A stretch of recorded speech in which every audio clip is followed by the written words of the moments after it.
오늘은 요한복음 15장 이 12절에 17절 말씀 가지고 사랑의 열매라는 제목으로 여러분과 함께 말씀을 나누겠습니다. 자, 우리가 살펴보고 있는 요한복음 15장은요, 그 유명한 포도나무와 가지의 비유입니다. 우리가 이제 성경을 연구할 때 늘 잊지 말아야 될 것들이 있는데요. 이게 가장 기본적이지만 또 중요한 원칙입니다.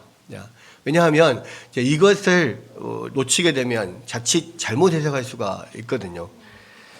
가장 중요하게 기본적으로 늘 생각해야 될 게 뭐냐면 이 말씀이 누구에게 하신 말씀이냐, 그 말씀의 대상이 누구냐를 생각을 해야 되고요. 또 이게 지금 어떤 문맥에서 말하고 있는가, 문맥을 좀 생각을 해봐야 되고, 또 이 말씀의 중심 주제가 무언가. 우리가 이제 늘 이 말씀을 볼 때 그것을 늘 염두에 두고 봐야 우리가 좀 잘못된 해석을 하지 않을 수 있는 가능성이, 그러니까 또 잘못된 해석을 할 수 있는 가능성을 줄이게 되는 겁니다. 그러니까 이 요한복음 15장 이 포도나무와 가지의 비유를 말씀하셨던 대상이 누구냐, 지금 누구에게 이 말씀을 하고 계시냐, 바로 이 지금 포도나무와 가지의 비유, 요한복음 15장은 이 예수님의 최후의 만찬에서부터 이제 시작된 거잖아요. 그러니까 이 최후의 만찬에 참석한 사람들이 누구였어요? 예수님과 12제자였습니다. 그러니까 예수님을 따라다니는 많은 사람들이 있었어요. 그 전에 예루살렘에 들어오기 전까지는 많은 사람들을 대상으로 그렇게 예수님께서 말씀을 하셨죠. 예루살렘 안에서도 또 여러 사람을 대상으로 말씀을 하실 수 있습니다. 그런데 이 최후의 만찬 석상에서는 딱 12제자하고만 같이 있었습니다. 그러죠? 그리고 이 포도나무와 가지의 비유는요, 이 12제자에서 12제자가 다 참석한 게 아니고 이 처음부터 마귀의 자식이다라고 했던 가룟 유다가 이미 나간 뒤에 지금 이 말씀을 하시는 거예요. 그러니까 11제자에게만 지금 이 말씀을 하신 겁니다. 자, 그 말은 무슨 말이냐면 이 포도나무와 가지의 비유는요, 예수님께서 선택하신 참신자 또 참제자들에게만 말씀하신 거라는 거예요. 그래서 이제 이 말씀을 읽다 보면 여기에 이 비유에서 열매를 맺지 않는 가지는 아버지께서 제하여 버리신다, 이 말씀이 나오잖아요. 그러니까 이제 이 말씀을 우리가 열매를 못 맺으면 하나님께서 우리 구원에서 탈락시키나 보다, 이렇게 생각할 수 있단 말이에요.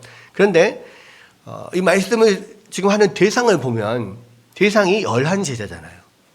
그러니까 그 제사장들에게 이야기를 할 때 구원에서 탈락될 거다, 이렇게 말씀은 하시는 의도는 아닐 거라는 겁니다. 자, 그렇다면 그러니까 이 제하여 버리다를 어떤 여러 신학자들이나 모든 많은 사람들이 그것을 이제 잘라내버리고 구원에서 제외한다, 이렇게 생각을 하기도 하지만, 그러나 이제 실질적으로는 이 말은 오히려 제하다라고 하는 의미로 해석을 하기보다는 여기서 제하다라고 하는 것을 아이로라고 하는 이 헬러 단어를 썼는데요. 거기에는 제하다 말고 들어올리다, 이런 뜻도 있습니다. 그러니까 오히려 들어올리다라고 해석하는 것이 더 전체적인 문맥상으로는 타당할 것이다 라고 생각이 된다는 거죠. 무슨 이야기냐, 열매를 맺지 않는 가지를 제하여 버린다는 것보다는, 잘라내버린다기보다는 이것을 들어올려서 더 열매를 맺을 수 있도록 만들어준다라는 의미라는 거예요. 그러니까 이제 그 뒤에도 열매를 맺지 않는 가지는 들어서 올려서 열매를 맺을 수 있도록 하고, 열매를 맺는 가지는 더 잘 맺을 수 있도록 깨끗하게 한다라고 되어 있는데, 이 깨끗하게 한다도 사람들이 가지를 쳐주는 것을 생각을 하는데요. 그것보다는 오히려 이 포도나무 가지에 기생하고 있는 여러 기생물들이나 내지는 곤충이나 이끼, 이런 것들을 다 씻어내서 깨끗하게 해준다, 그런 의미로 우리 해석하는 것이 더 타당하다라는 거예요. 물론 이제 저도 여러 주석들을 살펴봤는데 이 제하다라고 하는 것에 대해서 이제 잘라내다, 이렇게 일괄적으로 해석하는 것들도 있었고요. 지금 제가 말씀드리는 이 해석은 아더핑크가 요한복음 강해에서 또 이야기를 하는 부분이었는데, 저는 이게 참고로 읽어보면서 이게 더 타당하겠다, 저는 그 생각을 더 하게 됐습니다. 그래서 이제 이 대상이나 문맥을 봤을 때, 그래서 열매를 맺지 않는 가지를 제하여 버리고 완전히 없애버린다, 또 구원에서 탈락된다, 이런 의미보다는 그 중심 주제 자체가 어떤 성도들 참 신자들의 열매 맺음에 관한 이야기이기 때문에 구원에서 탈락된다라고 하는 의미이기보다는 하나님께서, 농부이신 하나님께서 열매를 더 잘 맺도록 여러 가지로 돌보시고 이렇게 도와주신다라는 의미로 우리가 더 볼 필요가 있다라는 거죠. 그래서 이 포도나무와 가지의 비유는 예수님께서 제자들에게 이 땅에서 살아가면서 어떻게 하면 많은 열매들을 맺을 것인가, 또 그 많은 열매를 맺는 것이 하나님께 영광을 돌리는 것이고, 또 그런 열매를 맺도록 하기 위해서 하나님께서 너희를 도우실 것이다 라는 것을 지금 이야기하고 있다라고 하는 겁니다. 그래서 이제 첫 번째, 방금 이제 말씀드린 것처럼 이 포도나무와 가지의 어떤 비유의 대상과 어떤 문맥이나 이런 것들을 통해서 우리가 다시 한번 이게 어떤 중심 주제를 지금 말하고 있는가를 좀 주목해 봤으면 좋겠다라고 하는 것이고요. 그래서 이 포도나무와의 가지의 비유는 우리의 열매 맺음에 관한 이야기를 하고 있는데, 자, 그렇다면 우리가 맺는 열매라는 게 뭐냐? 지난주에 잠깐 말씀드렸던 것처럼 우리가 맺는 열매는요, 이 성품의 열매입니다.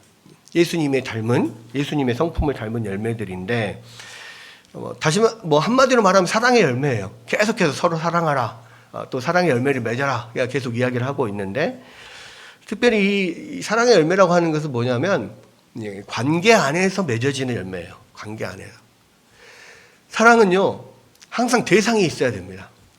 혼자서 사랑할 수 없어요. 나 혼자 사랑하는 감정, 사랑이라고 하는 것은 항상 대상이 있습니다. 그러니까 결국 사랑은 뭐냐면 관계 안에서 이루어지는 거라는 거예요. 재밌는 것은 이 요한복음 15장 전체가요, 다 관계에 관한 이야기들이에요.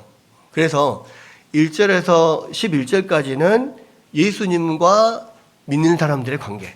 그래서 예수님은 포도나무고 또 신자들은, 믿는 사람들은 가지다. 이런 예수님과 신자들의 관계에 대한 이야기였고요. 그 다음에 오늘 읽은 이 12절에서 17절까지는 가지들의 관계, 그러니까 믿는 자들의 관계를 말합니다. 믿는 자들의 관계 안에서 어떤 열매를 맺을 건가. 그 다음에 이제 18절부터 27절 마지막 절까지는 그 믿는 사람들과 세상과의 관계, 세상 사람들과의 관계, 이런 관계 안에서 그런 관계는 어떤 관계이고 어떻게 해야 되는가, 이제 이런 것들을 쭉 이야기를 하고 있습니다. 그래서 이제 오늘 이 읽은 부분은 믿는 사람들 안에서의 어떤 관계를 더 집중적으로 이야기를 하고 있는데, 예수님께서 지금 계속 강조하는 건 뭐냐면요, 서로 사랑하라는 거예요. 너희가 서로 믿는 사람들 안에서, 우리 신자들 안에서 서로 사랑하는 관계가 되어야 된다. 그러면 좀 더 특징적으로 말할 때 그러면 어떻게 사랑하는 관계가 되어야 되냐? 바로 좋은 친구의 관계가 되어야 된다. 그래서 예수님께서 먼저 제자들에게, 예수님은 스승이시고 예수님 제자들은 제자들임에도 불구하고 제자들을 내가 친구라고 하겠다, 이렇게 말씀을 하셔요. 그렇죠? 그래서 이 어떤 예수님과의 우리의 관계도 어떤 스승과 제자의 관계이지만 또한 어떤 좋은 친구의 관계로서의 그러한 사귐들이 있는데, 그 예수님과 제자들의 사귐과 같은 그런 사귐을 우리 안에서 계속 하라는 거예요. 예수님께서 말씀하신 게 항상 내가 너희를 사랑한 것 같이 너희도 서로 사랑하라. 항상 이 말씀이거든요. 그렇다면 어떻게 우리가 믿는 자들 안에서 또 가지들이 서로 좋은 친구 관계로 서로 사랑을 할 수 있느냐, 어떻게 하면 그렇게 할 수 있느냐, 그 방법에 대해서 좀 우리가 살펴볼 필요가 있는데요. 자, 먼저 12절에 13절을 보면 이렇게 돼 있죠. 내 계명은 내가 너희를 사랑한 것 같이 너희도 서로 사랑하라 하는 이것이니라, 그렇게 말씀해 놓고, 사람이 친구를 위해서 자기 목숨을 버리면 이보다 더 큰 사랑이 없나니. 그러니까 예수님이 우리에게 요구하시는 사랑은 뭐냐? 예수님이 우리를 위해서 목숨을 버리신 것처럼 우리도 서로 그렇게 목숨을 내어주듯 사랑하라. 우리 서로 희생하면서 사랑하라. 이 이야기입니다. 그래서 첫 번째 우리가 기억할 것은 좋은 친구 관계, 또 좋은 어떤 이 가지들이 서로 사랑하려면요, 희생을 해야 돼요. 내가 내 것을 내어줘야 돼요. 예수님께서 지금 그 말씀을 하시면서 사실은 어디서부터 시작을 한 겁니까? 이 최후의 만찬 석상에서 예수님이 이 수건을 허리에 두르고 종의 어떤 모습을 취하고 이 제자들의 발을 하나씩 다 그 냄새나는 발을 다 닦아주셨잖아요. 그 사람의 발을 닦아주는 것은 노예들 중에서 가장 하급 노예가 하는 일이었는데 예수님이 주와 스승이 되어서 그렇게 발을 닦는 일을 해줬다라고 하는 것은 정말 완전히 낮아진 거거든요. 심지어는 예수님은 자기 목숨까지 내어주시잖아요. 목숨까지는 안 내줘도 발을 씻어줄 수는 있지 않느냐. 가장 하기 싫고 가장 편하게 여기는 일을 예수님께서 하셨던 것처럼 너희도 그렇게 할 수 있지 않느냐. 그렇게 서로 사랑할 때 너희가 나의 제자인 줄 알 것이다. 예수님께서 이렇게 말씀을 하셨던 겁니다. 여러분, 사실 예수님처럼 우리가 서로 사랑하라, 그러니까 자신의 목숨을 내어주듯 사랑하라, 정말 하기 싫은 정말 천하고 더러운 그런 일을 예수님이 스스로 먼저 하셨던 것처럼 그렇게 하라. 쉽지 않죠. 나는 귀찮은 것은 가장 더럽고 천한 것은 물론 하기 싫고요, 귀찮은 것도 하기 싫어해요. 우리 아이들에게 청소를 시켜놓으면 항상 서로 하는 이야기가 제일 귀찮고 싫은 거 안 하려고 하고, 나는 지난번에 또 했잖아, 네가 해, 막 이렇게 서로 이야기한단 말이에요. 근데 그게요, 모두가 다 똑같아요. 서로 네가 해라, 내가 해라. 나는 조금 더 편한 거 하고 싶고, 너는 조금 좀 더 힘든 거 하고, 이렇게 하는 것이 다 사람들의 마음이에요. 근데 예수님은 뭐라고 그랬어요? 예수님은 그걸 할 필요가 없는 분이에요. 제자들의 발을 씻길 필요가 없어요. 이게 제자들의 발을 씻기는 것은 사실은 상상도 못했던 일이에요.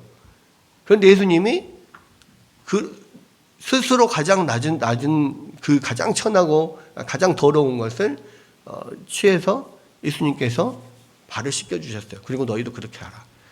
모범을 보여주신 거예요. 아니, 예수님이 그렇게 했는데 내가 뭐라고? 조금 더 나는 포기하니까 좀 더러운 거 하면 안 돼. 나는 이렇게 생각할 수 없다는 거죠. 그러니까 우리가 진짜 서로를 사랑하면, 정말 사랑하는 관계면, 사랑하는 사람을 위해서 내가 귀찮음도 감수할 수 있어야 되고, 더러움도 감수할 수 있어야 되고, 힘든 것도 감수할 수 있어야 돼요. 아이들을 키워보면서요, 그런 생각을 합니다. 모든 사람들 다 마찬가지요. 여러분들은 다 어렸을 때 여러분 가정에서 다 귀한 딸이고 귀한 아들이었잖아요. 나도 우리 집에서 귀한 자식이었다고. 근데 나도 귀한 자식이었는데 이 자식들은 이 귀한 자식이었던 아빠를 무슨 종 부리듯이 부리려고 그래. 누워가지고 아빠 물 한 잔 갖다 주세요. 나 때는 말이야. 응? 그런 거 없어. 아버지가 누워서 물 한 잔 갖다 주라 그러지. 어디 아이들이 누워서 물 한 잔 갖다 주라 그래. 근데요, 갖다 줍니다. 그러니까 왜 갖다 주냐면 귀찮죠. 귀찮아요. 아빠라고 안 귀찮은 게 아니에요. 아빠라고 안 힘든 게 아니에요. 그래도 갖다 줍니다. 욕은 할지언정, 이놈 새끼들이 하면서 욕은 할지언정 갖다 줘요. 왜 그렇습니까? 사랑하니까요. 그러니까 사랑하면 귀찮음을, 더러움을 감수하게 돼요. 감수할 수 있게 된다고요. 근데 그게 사랑이에요. 물론 뭐 예의를 가르치고 뭐 이런 것들은 또 다른 별개의 문제지만, 엄마를 생각해 봐요. 엄마들은 다 같이 어디 밖에 나갔다가 예를 들어서 들어왔어요. 같이 가족들이 다 같이 나갔다 들어왔어. 물론 배고프면은 요즘에는 그냥 밖에서 먹고 들어가자, 그냥 그렇게 먹고 들어갈 수 있는데, 뭐 그게 안 돼서 만약 예를 들어서 그냥 가족들이 나갔다가 들어왔어요. 근데 배가 엄청 고파요. 엄마도 고프고 아빠도 고파요. 근데 애들이 막 엄마 아빠 배고파요 막 이렇게 하면 어떻게 합니까? 일단 내 배가 고프지만 아이들을 먹이려고 막 열심히 요리를 준비해요. 밥을 준비해서 그렇게 밥을 차린다고요. 그 허겁지겁 아이들은 이제 잘 차려놓으면 허겁지겁 먹겠죠. 근데 엄마 아빠라고 배가 안 고픕니까? 배가 고파요. 근데 자식들이니까 자식들이 뭐 배 부르는 거 그거를 보는 것이 내가 배고픈 것보다 훨씬 더 내가 배부른 것보다 훨씬 더 좋아요. 그래서 열심히 준비해서 밥을 하고 그렇게 먹이고 해요. 사랑하면 그게 된다고요. 사랑하면. 근데 여러분, 예수님께서는요, 그 제자들의 공동체가 그런 사랑의 관계가 되기를 원했어요. 예수님은 정말로 목숨을 다해서 우리를 사랑하셨잖아요. 심지어는 가장 더럽고 가장 낮고 천한 것을 스스로 하시면서 그렇게 사랑하셨잖아요. 그러면서 우리 보고 서로 그렇게 사랑하래요. 그러니까 예수님이 제자 공동체에 바라는 것이 그런 사랑이 넘치는 공동체, 정말 서로가 서로를 섬기고 서로가 낮은 더 더러운 것을 하려고 하고 더 힘든 것을 하려고 하고 더 그렇게 내가 먼저 나서서 뭔가를 희생하면서 하는 공동체를 만들기를 원했어요. 그렇게 하면 그 안에 서로 사랑이 넘치는 그런 예수님께서 바라는 공동체가 된다는 거예요. 여러분, 우리 안에서요, 정말 우리 교회 공동체가요, 그런 사랑의 공동체가 됐으면 좋겠어요. 그래서 저는 그게 굉장히 필요한데요. 그래서 사랑의 공동체가 되려면요, 자꾸 뭔가 내가 좀 내어주는 게 있어야 되고, 내가 좀 손해보는 게 있어야 돼요. 예수님은 우리를 위해서 목숨을 내주셨어요. 그리고 내가 너희를 목숨을 내서 사랑하는 것처럼 너희 사랑하라. 그렇게까지 하기엔 부담스럽잖아요. 그렇죠? 근데 목숨까지는 안 내줘도 됩니다. 좀 먹을 거라도 좀 서로 내주고, 서로 뭔가 작은 일이라도 함께 그것들을 서로를 위해서 해주고, 돕고, 또 서로를 위해서 작은 시간이라도 내주고, 옆자리를 내주고, 여기서부터 사실은 출발하는 거예요. 여러분, 또 그런 면에서요, 참 제가 우리 교회에 참 사랑이 넘치구나, 참 감사하구나, 아름답구나 이렇게 느끼는 것 중에 하나는 뭐냐면, 우리가 주일 오후에 예배 다 끝나고 나면 어른이고 아이고 할 거 없이 다 같이 막 움직여서 청소하고 정리하고 그렇게 하고 갑니다. 근데 그렇게 하는 것 모습을 볼 때 참 사랑이 넘치는 공동체구나, 참 아름답구나, 이렇게 생각이 돼요. 여러분, 별거 아니지만요, 작은 거, 그게 공동체를 사랑하는 마음이고 서로 사랑하는 마음입니다. 여러분, 그러한 것들이 없으면 예수님께서 지금 그 말씀을 하시는 거예요. 예수님께서 원하시는 제자 공동체는 뭐냐? 사랑이 넘치는 공동체, 사랑의 열매가 많이 맺히는 공동체인데, 그 공동체를 만들려면 서로 내주고 희생하는 것들, 이러한 것들이 있을 때 그런 공동체가 만들어진다는 겁니다. 여러분, 물질을 내어주는 것도 사랑이죠. 근데 한편으로는요, 시간을 내어주고 내 옆자리를 내어주고 곁을 내어주는 것도 사랑이에요. 여러분, 그 나무에 보면 많은 가지들이 있잖아요. 가지들이 있는데요, 가지들의 특징은 뭡니까? 나무의 특징은요, 각 가지들은 움직이지 못해요. 자리를 이동할 수 없어요. 근데 자기 옆에 아주 못난 가지가 있을 수도 있어요. 나는 크고 아름다운 가지인데, 튼튼한 가지인데 아주 연약한 가지가 있을 수도 있어요. 그런데 내 옆에 못난 가지가 있다고, 연약한 가지가 있다고 싫어하고 외면하고 떠나지 않아요. 떠날 수 없어요. 그 이야기는 무슨 이야기냐면, 우리가 나무의 가지로서 서로 사랑할 때요, 좀 못나고 약하고 그러한 가지들이 옆에 있는 것을 우리가 인정하고 받아주고 함께 해야 된다는 거예요. 여러분, 이게 이 나무의 가지 입장에서 서로 사랑하는 거예요. 함께 곁에 있어주는 거. 서로가 서로에게 옆에 있어주고 필요할 때 옆에 있어주는 거. 또 어떠한 사람이라도, 연약한 사람이라도, 내 마음에 안 드는 사람이라도 그것들을 받아주고 함께 해주는 거. 여러분, 어떤 여성도님이 젊은 나이에 남편을 암으로 떠나보낸 성도님이 계셨어요. 이 남편이 한참 암으로 투병 중일 때는 사람들이 찾아오지 않죠. 근데 이제 이 남편이 암으로 죽으니까 장례식장에 많은 사람들이 찾아왔어요. 그리고 위로를 해줬죠.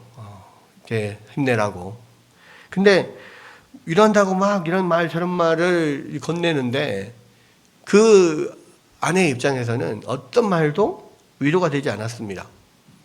어쨌든 어찌 남편을 잘 또 장례를 마치고 집으로 돌아온 그 다음 날, 이 남편이 오랫동안 투병 생활을 했잖아요. 그리고 장례 때문에 경황이 없었던 그런 상황 가운데 있잖아요. 그러니까 사실 집안 정리도 안 되고 엉망으로 돼 있어요. 그런 상황에서 남편은 없고 그냥 망연자실, 그냥 아무것도 할 수 없어서 앉아 있는데 갑자기 밖에서 이제 똥동 초인종 소리가 났습니다. 문을 열어보니까 그 이모였어요. 그 부인의 이모가 말없이 들어오더니 하루 종일 집안 부엌이랑 집안 구석구석을 청소하고 정리해주고 그러는 거예요. 그렇게 하는 동안 이모는 한마디도 안 했어요. 그런데 그 부인은 말 없는 그 이모의 행동으로부터 말로 다 할 수 없는 위로를 받았다고 해요. 그러니까 남편이 떠나서 텅 빈 자리, 거기에 자기 홀로 있는 것이 아니라는 거, 또 관심을 다해서 이 자기 곁에 있어주는 사람이 있다는 것을 확인하면서 많은 위로와 사랑을 느꼈다고 합니다. 여러분, 때로는요, 사랑은 말로 전달되지 않는 것도 있는 것 같아요. 어쩔 때는 또 말이 필요한 때가 있거든요. 근데 어쩔 때는 말이 아니라 행동으로 전달되는 게 있어요. 곁에 그냥 있어주는 거, 그게 참 고마울 때가 있어요. 제가 제 할머니가 재작년인가 돌아가셨잖아요. 99세로 99으로 돌아가셨는데, 저는 그 가장 친한 직계 가족들 중에서는 처음으로 이제 할머니가 돌아가신 거예요. 장례식장에 있는데 그 전에는 다른 분들이 그 이야기를 해요. 그러니까 제가 그 목회자이기 때문에 장례식장에 엄청 많이 참석을 하잖아요. 근데 장례식장에 그냥 참석을 해줬는데 그분들이 와주셔서 너무 감사하다고 막 그러는 거예요. 근데 처음에는 그게 그냥 그냥 하는 이야기인지 알았어요. 근데 어떤 권사님이 그래요. 목사님들도 이렇게 와주시고 우리 교회에서 많이 이렇게 와주셔서 너무너무 감사했다고, 나는 그게 너무 감사했다고 막 그러시는 거예요. 그래서 그게 그렇게 감사한가? 우리는 뭐 특별히 막 그렇게만 생각해서 참석한 건 아니었는데 굉장히 감사하다고 막 그러는 거예요. 근데 막상 제가 이 할머니 장례식을 치르다 보니까 거기 이렇게 와주시는 분들이 진짜 감사하더라고요. 그러니까 그 결혼식 때는요, 정신이 하나도 없습니다. 그리고 서로 막 이렇게 아주 즐거운 일이기 때문에 뭐 와서 누가 왔다 갔는지도 잘 몰라요. 분명히 인사는 한 것 같아. 근데 어떻게 때는 왔나 안 왔나 기억도 안 나. 다만 확인되는 것은 축의금 봉투를 보고 누가 왔었구나. 내지는 얼굴을 못 봤는데 그럼 그냥 축의만 했나 보다. 그걸로 확인을 하는 거지. 사실은 또 다 기억이 나지는 않아요. 근데요, 장례식을 치를 때는 오시는 분들 한 사람 한 분 한 분이 다 기억이 나고요. 그분들이 너무 고맙더라고. 그러니까 이 가까운 그 친척이나 가족을 먼저 떠나 보낸 어떤 그 슬픔이 또 말은 안 하지만 말로 표현할 수는 없지만 나름대로 그 마음 안에 있는 그 허한 어떤 공간들이 있단 말이에요. 빈 공간이. 그런데 사람들이 그렇게 와서 이렇게 위로해주고 뭐 그냥 와서 그냥 앉아 있어 준 것만도 너무 고맙더라고요. 그래서 그렇구나. 그래서 그 전에 그 권사님들이 그렇게 고마워했던 게 이해가 가더라고.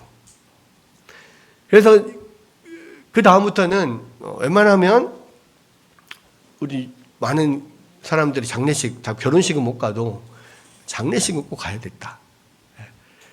못 가더라도 조의금이라도 보내야 되겠다. 꼭 그것은 꼭 챙겨야겠다. 제가 장례식 직접 치르고 보고 나니까 그 생각이 들더라고요. 근데 여러분, 그게 그 사랑이고 그게 관심인 것 같아요. 그 사람이 필요를 느끼고요. 그 옆에 있어주는 거. 그러니까 그 옆에 있어주는 것마다 정말 감사할 때가 있거든요. 여러분, 그런 면들이 우리 안에 서로 있어줘야 되는 거예요. 우리 안에서. 함께. 그 사람을 사랑해서, 생각해서 옆에 있어주는 거. 그 사람을 생각해서 시간을 내주는 거. 그 사람을 생각해서 뭔가를 서로 내어주고 또 뭔가 굳은 일을 내가 또 맡아서 하고 뭐 이런 것들. 이런 것들이 예수님께서 지금 말씀하셨던 내가 너희를 사랑한 것 같이 너희도 서로 사랑하라. 이 말씀이라는 거죠. 또 한 가지 우리가 살펴볼 필요가 있는 게 뭐냐면요. 이 예수님이 우리 가운데 좋은 친구 관계가 되려면 어떻게 해야 되느냐 했을 때 14절 15절 한번 보면 이렇게 되어 있습니다. 너희는 내가 명하는 대로 행하면 곧 나의 친구라. 이제부터는 너희를 종이라 하지 아니하리니 종은 주인이 하는 것을 알지 못함이라. 너희를 친구라 하였노니 내가 내 아버지께 들은 것을 다 너희에게 알게 하였음이라. 예수님께서 제자들을 스승과 제자의 관계지만 또 친구라고 했습니다. 왜 친구라고 했냐면 그런 어떤 그런 친구와의 관계 안에서의 그런 좋은 사귐을 예수님께서 원하셨는데 친구 관계의 특징이 뭐냐면 여기서 내가 아버지께 들은 것을 다 너희에게 알게 하였다라고 하는 거예요. 좋은 친구 관계는요, 서로 잘 소통하는 관계예요. 그러니까 서로가 서로에게 마음으로 하나 되어서 서로가 원하는 것, 서로가 아는 것, 서로가 목표하는 것, 이런 것들을 함께 공유하고, 함께 이해하고, 함께 아는 거예요. 함께 나아가는 거예요. 예수님께서 제자들에게 당신이 아버지께 들은 모든 말씀을 해주신 이유가 뭐예요? 제자들과 함께 한 마음으로 함께 나아갈 수 있도록 이야기를 하는 겁니다. 그래서요, 이 예수님의 공동체 안에서는요, 모두가 하나의 마음이 돼야 돼요. 모두가 한 마음이 돼야 돼요. 그 한 마음은 누구를 중심으로 하나가 돼야 됩니까? 예수님을 중심으로 하나가 돼야죠. 목사를 중심으로 하나가 되는 게 아니고, 여러분을 중심으로 하나 된 게 아니고, 예수님을 중심으로 하나가 되는 거예요. 그래서 예수님이 제자들에게 아버지께 들은 모든 것을 다 말씀하시는 것입니다. 어떤 하나의 서로 공통된 목표와 지식과 이런 것들을 가지고 함께 한 마음이 되도록. 여러분, 그래서요, 교회 안에서 제일 중요한 게 뭡니까? 예수님, 하나님의 말씀으로, 예수님으로 우리가 하나 되는 거예요. 그러니까 예수님께서 추구하시는 것, 하나님께서 우리 가운데 말씀하시는 것들을 우리가 더 모두가 그것들을 수용하고 받아들이고 그 말씀에 순종하면서 함께 한 방향으로 하나 되어 나아가게 되는 것. 이를 위해서 사실을 하나님께서 각 교회의 목사를 세우시는 거잖아요. 목회자를 세우시는 이유는 뭐냐면 하나님의 말씀을 온전히 전달하면서 그렇게 교인들을 하나의 방향으로 이끌어 가도록 하나님께서 목사를 세우는 거예요. 예수님이 제자들에게 스승이 되셔서 계속 하나님의 말씀을 계속 말씀하시는 거 뭐냐면 그렇게 하나의 어떤 지식 공동체 또 하나의 어떤 목표를 가진 공동체로 만들기 위해서죠. 그래서 여러분 교회 안에서 말씀으로 하나 되는 게 굉장히 중요해요. 우리가 서로 한 공동체가 됐다는 것은요, 함께 하나님의 말씀을 알고 함께 이 말씀 가운데 중요한 것이 무엇이고 우리가 목표하고 뛰어가야 될 방향이 뭔지를 함께 인식하고 함께 나아가는 거예요. 이게 되게 중요합니다. 그래서 하나님의 말씀을 모두 다 같이 알고 모두 다 같이 함께 나누고 모두 다 같이 우리 삶에 적용하면서 함께 그 방향으로 나아가는 것, 이게 되게 중요해요. 그래야만 하나의 교회가 되는 거예요. 수십 년 같이 교회를 다녔어요. 근데 이야기를 해보면 이 사람이 생각하는 교회 다르고 저 사람이 생각하는 교회 다르고 나는 신앙은 이런 거라 생각합니다. 나는 이런 거라 생각. 그러면 안 돼요. 그거는 하나의 교회가 아니야. 근데 많은 교회에서요, 각자가 다른 신앙관을 가지고 같이 그냥 수십 년을 사는 그런 교회들이 많아요. 여러분, 그래서요, 교회 안에서 함께 말씀을 공부하고 또 함께 말씀을 나누고 또 서로 이야기하고 교제하고 하는 것들이 굉장히 중요해요. 그렇게 해서 하나가 되지 않으면요, 하나님의 예수 그리스도의 제자 공동체라고 말할 수가 없는 것이고, 그렇게 하나가 되지 않은 공동체는요, 제대로 된 힘을 발휘할 수가 없어요. 줄다리기랑 똑같아요. 줄다리기 아무리 많은 사람이 모여 있어도, 아무리 힘센 사람들이 그 안에 포진돼 있어도요, 그 전체가 함께 하나 돼서 한 번에 힘을 빡 쏟지 않으면, 서로가 막 중구난방으로 힘을 쏟잖아요. 그러면 아무리 사람이 많고 아무리 힘센 사람이 거기 있어도 100이면 100 다 집니다.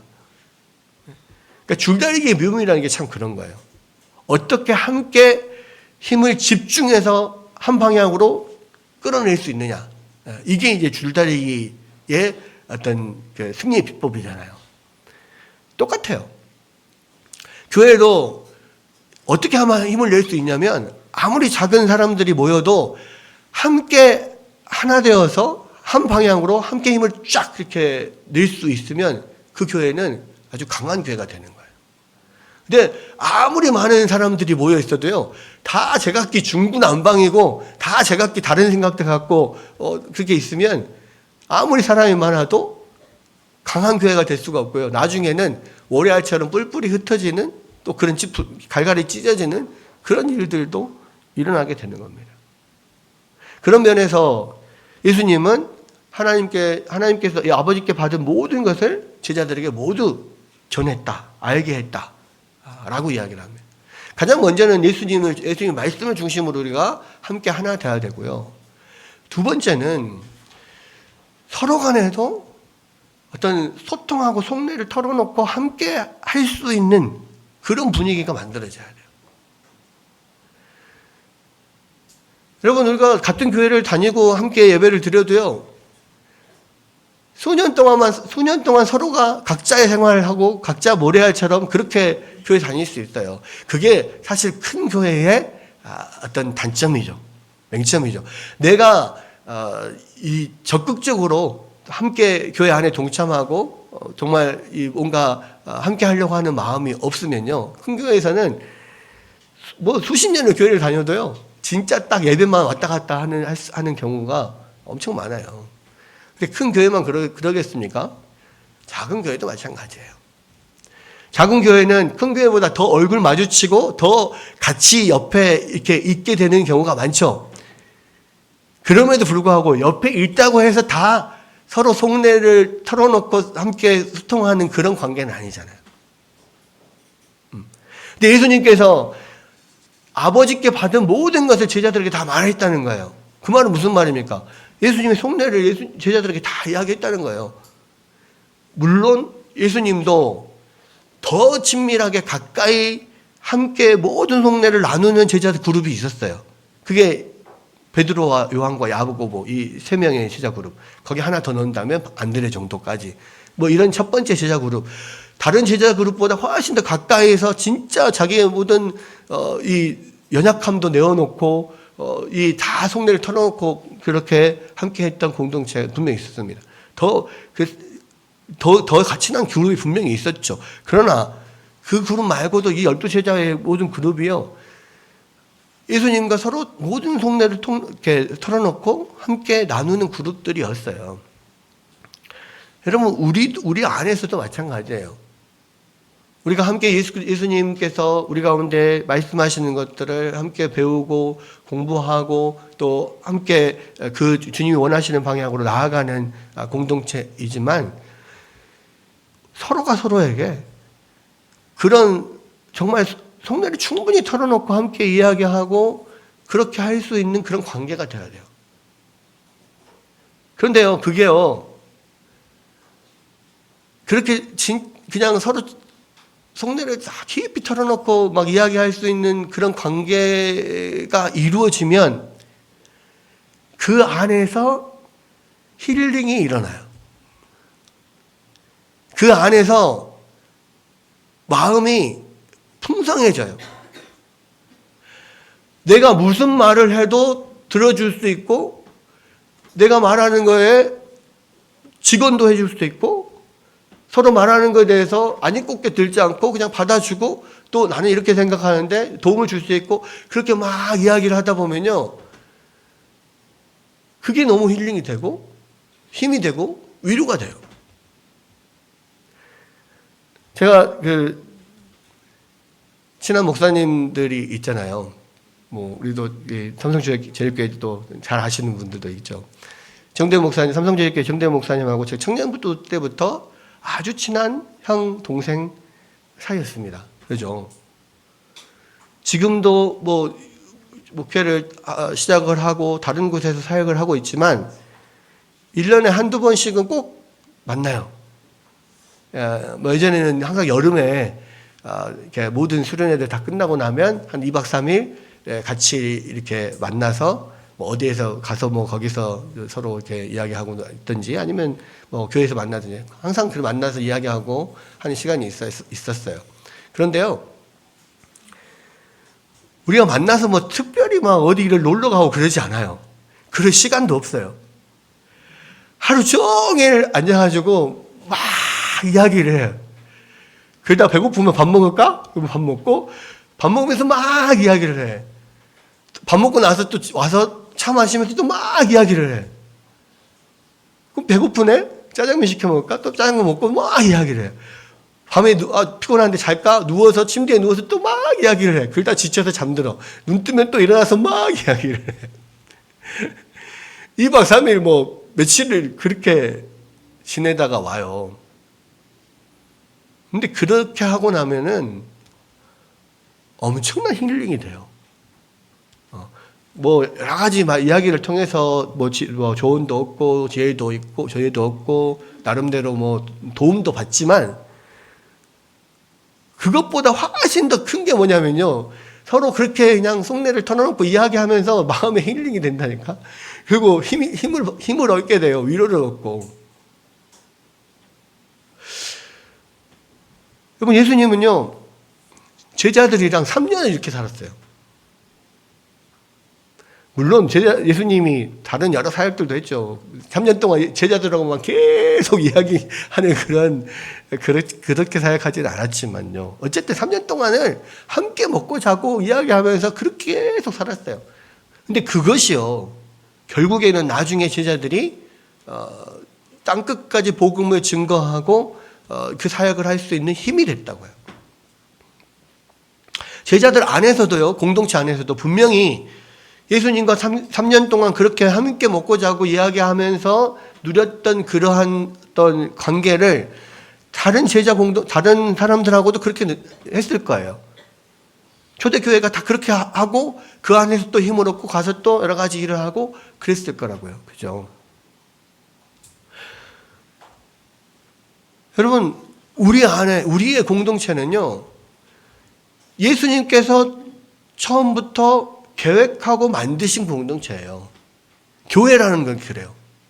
교회가 뭐냐면, 예수님께서 베드로에게 물어봤잖아요. 그러니까 제자들에게 가이사랴 빌립보에서 물어봅니다.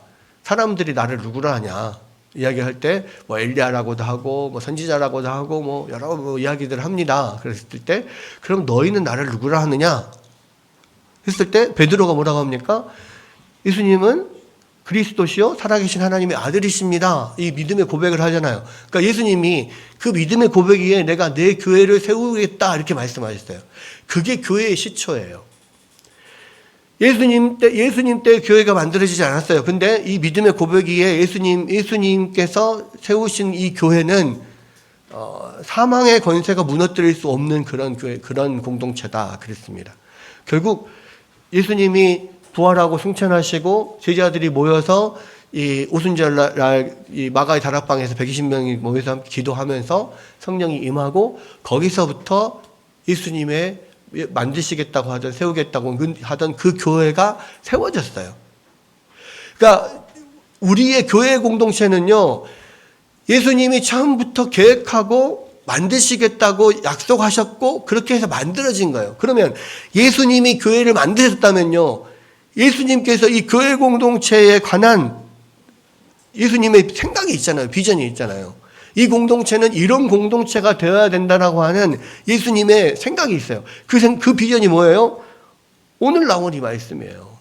이 제자 공동체는요, 하나님의 말씀으로 하나 되고요, 서로가 사랑하고 서로가 아끼고 서로 함께 있어주고 함께 서로 소통하고 서로 나누고 그렇게 해서 우리 안에서 함께 힘을 모아서 하나님의 놀라운 일들을 이루는 그러한 공동체라는 말이에요. 그냥 단순히 우리가 교회 안에 한 가족이니까 사랑합시다 이게 아니에요. 예수님이 만드신, 예수님이 디자인하신 교회가 정말로 예수님께서 원하시는 대로 힘을 발휘하고 일을 할 수 있으려면 이 안에 그렇게 충분한 그런 사랑으로 맺어진 그 관계가 되어야 된단 말이에요. 그래야만 예수님이 원하셨던 그 교회의 어떤 일을 할 수가 있어요. 땅끝까지 주의 복음을 전할 수 있는 원동력이 어디서 나오냐면 이 교회 공동체 안에서 있는 사랑 안에서 나온다는 거예요. 그래서 우리는 예수님께서 원하셨던 그 공동체를 만들어 가야 돼요. 우리 안에서 서로 사랑하고 서로 내어주고 서로 시간을 내어주고 곁을 내어주고 서로 사랑해서 모든 것들을 아낌없이 함께 나눌 수 있고 함께 소통하고 서로 많은 것들을 서로 이야기하면서 함께 치유되고 힘을 얻는 그런 공동체. 그래서 여러분, 제가 바라는 공동체도 그런 거예요. 교회가 커지면 커질수록 그게 더 힘들겠죠. 작은 공동체가 시작하면서부터 우리가 서로가 정말로 그렇게 예수님이 원하시는 그 공동체처럼 정말 서로를 사랑하는, 함께 소통하는, 또 함께 모든 굳은 일들을 감당하고 낮아짐으로 섬기고 모든 것들을 내어줄 수 있는 그런 공동체를 만들어가는 것. 이것이 우리가 해야 될 일이라 생각이 됩니다. 우리 광주 광흥교회가요, 그렇게 예수님이 디자인한, 예수님께서 원하셨던 그런 교회가 되기를 원합니다. 그리고 우리 교회 안에 이런 예수님께서 말씀하신 정말 좋은 친구 관계인 그런 사랑의 어떤 공동체로서 정말 그런 것들이 넘치는 그런 교회가 되기를 원합니다. 그러한 은혜가 여러분 가운데 있기를 주의 이름으로 축원합니다.